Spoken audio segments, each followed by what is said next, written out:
ओम नमो नारायण। पूज्यवर आज पुनः एक विशेष और श्रेष्ठ विषय, वैसे तो आपके आशीर्वाद से मेरे सभी विषय विशेष और श्रेष्ठ होते, लेकिन पुनः एक समय को देखते हुए, काल चक्र को देखते हुए विशेष विषय के साथ आप लोग के पास आया। और आज का मेरा विषय है विवाह। विवाह संस्कार अथवा समारोह। पूज्यवर बी माने होता है विशेष, बी माने विशेष, वाह माने वाहवाही, या बी माने होता है विष और वाह माने बर्बादी। अगर ये विवाह समारोह के जैसे कि 16 संस्कार होते हैं प्राणी मात्र के जीवन में, हर प्राणी के जीवन में जिसने ये शरीर धारण कर दिया, देह धारण कर दिया, उसके जीवन में 16 संस्कार होते हैं। उनमें से सबसे मुख्य संस्कार होता है विवाह संस्कार। क्यों? क्योंकि प्रथम संस्कार माता पिता के द्वारा गर्भ धारण होता है। गर्भ में जब संतान को लिया जाता है, धारण किया जाता है, उसको गर्भ धारण, और वो माता पिता करते हैं। और अंतिम संस्कार हमारे पुत्र पौत्र नाती नातिने करते हैं। यानी कि हमारे जीवन में एक ही संस्कार होता है जो बड़े भाव से रुचि से होता है, वो विशेष संस्कार होता है, विवाह संस्कार। ये लेकिन आजकल लोगों ने समारोह कर दिया। क्या बना दिया इसको? समारोह। समारोह माने दिखलावट। मैं आपके निमित्त एक ऐसी ब्रह्म ज्ञान बता रहा हूं, शायद आपने इससे पहले नहीं सुना हो। देखो, महाकाल का नाम लेते ही, महाकाल का नाम लेते, महादेव का नाम लेते हो, मृत्यु तुल्य कष्ट। अगर किसी की कुंडली में अल्पायु योग है, पता है कि इसका जीवन पूर्ण नहीं है, वो भी, उसका परिवार भी, उसके नाम से भी महामृत्युंजय का जप होता है। किसका? महामृत्युंजय का जप होता है। तो यमराज ने कहा है, आपने सुना होगा, सिर्फ सुना होगा, शिव महापुराण में है, क्या काल मृत्यु वो मरे जो काम करे, चंडाल कर काल भी उसका क्या बिगाड़े जो जप करे महाकाल का। ये आपने सुना है, लेकिन आपको पता नहीं ये किसने कहा? यमराज ने कहा। यमराज ने कहा वो मृत्यु तुल्य कष्ट टल जाता है पूज्यवर, जो इस मंत्र का जाप करता है। ये यमराज ने, हाँ, यमराज की उक्ति है और शिव महापुराण में।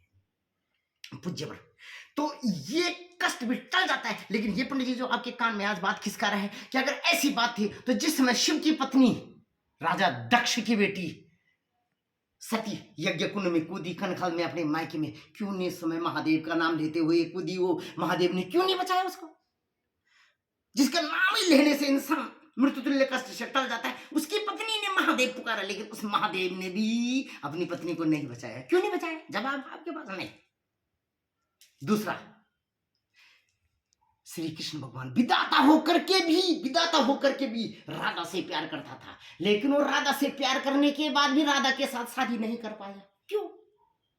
अब आपके पास अनेक इसके जवाब मिलेंगे इधर से, लेकिन जो पूर्ण सटीक जानकारी होगा सिर्फ ये ब्राह्मण देगा। देखिए, पार्वती वो सती यज्ञ कुंड में कूद गई महादेव का। क्यों?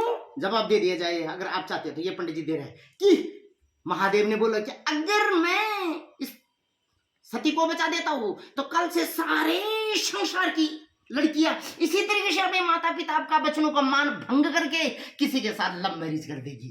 पूज्य पर क्या कर देगी? लव मैरिज कर देगी। और आपके ज्ञानार्थ बता दूं मैं, आपके ज्ञानार्थ, देखिए आपके ज्ञानार्थ बता रहा पंडित जी ने, इससे पहले आपने कहीं ये बात नहीं सुनी होगी। पूज्य पर लव का पहला लक्ष्य प्यार होता है। क्या होता है? प्यार। देखिए, प्यार का पहला शब्द आधा होता है। प्यार का पहला शब्द आधा। देखिए, जिसका पहले ही शब्द आधा होता है, जिसका पहले ही शब्द आधा होता है, वो कहां से पूरा होगा? और अंग्रेजी में इसको बोलते हैं लेक, ओशियन, सागर, लेक, झील, ओशियन। भी फॉर वैली और E for end of life. आजकल आप देख रहे हैं समय क्या चक्र चल रहा है। किसी के 35 टुकड़े मिल रहे हैं, किसी को अटैची के अंदर पैक किया जा रहा है, क्योंकि कुछ ऐसे बंधन होते हैं जो बिन बांधे बंध जाते हैं। पूज्यवर देवगण और मनुष्यगण कभी एक साथ रहते हैं। देवगण और मनुष्यगण एक साथ रहते हैं, लेकिन राक्षस गण और मनुष्यगण एक साथ रहते हैं। अगर राक्षस और मनुष्य को आपने मिला दिया तो राक्षस मनुष्य को खा जाता है, क्योंकि उनका आहार होता है। और देवता और राक्षस को मिला तो दोनों में मिसअंडरस्टैंडिंग हमेशा कलह क्लेश रहेगा। यहां तक तो ठीक है बुझो, लेकिन योनि विचार किया जाता है, सबसे बड़ा होता है योनि विचार। देखिए, एक मैंने पहले भी बोला था कि सिंह योनि का लड़का है और कन्या मृग योनि की मिल गए तो शेर मृग को खा जाता है। दूसरा सिंह योनि का है और दूसरा गौ योनि का मिल गया तो शेर गाय को खा जाता है। उसी तरीके से एक सर्प योनि का है और दूसरा मूषिक योनि का हो गया है, तो एक दिन सर्प चूहे को खा जाता है। इन सब चीजों का विचार को ही विवाह कहते हैं।